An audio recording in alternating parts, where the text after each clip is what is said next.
por mais que você não via, eu estava lá. Meu irmão, Deus está lá. Quando a gente chora, Deus está lá. Quando você acha que tudo está perdido, Deus está lá. Quando as forças acabam, Deus está lá. Meu irmão, o teu Deus está ao teu lado. O teu Deus não te deixa. O teu Deus não te desampara. É na hora da luta, é na hora da dor que Deus está lá. Pastor, mas Deus não está fazendo nada. Meu irmão, aprenda uma coisa: Deus faz muita coisa quando a gente pensa que Ele não está fazendo nada. Nos momentos da minha vida onde eu pensei que Deus estava em silêncio, onde eu pensei que Deus estava longe, era o momento onde Deus mais estava trabalhando. A minha avó gostava de fazer tricô. Olha para cá.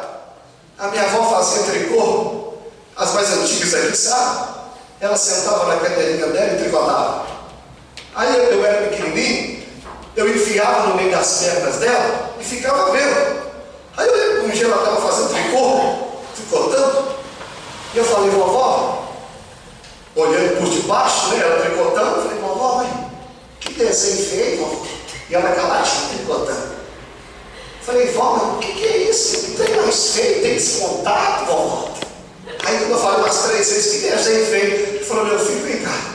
Ela me tirou do meio das pernas dela, colocou por cima onde ela estava tricotando, e no momento que ela tricotava, ela estava fazendo no tricô o desenho de uma praia, o desenho de um coqueiro, o desenho de um sol, gaivotas voando. Era o desenho mais lindo. Só que eu estava olhando por baixo, por isso estava feio. Meu irmão, e assim é Deus com a gente. Tem hora que a gente está olhando assim: meu Deus, o que o Senhor está fazendo, Senhor? Por que o Senhor deixou o desemprego, Senhor? Por que o Senhor deixou o meu marido sair de casa, pastor? Ô Senhor, por que o Senhor deixou a enfermidade vir? Meu irmão, olhando de baixo a gente não entende, mas vai chegar um dia que Deus vai dizer: sai daí, vou te colocar por cima, e você vai ver a imagem linda que Deus está tricotando.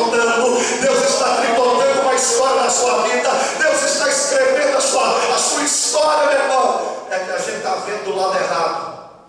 A gente está vendo por baixo. E a visão do cristão não é por baixo, é por cima. Hoje eu entendo.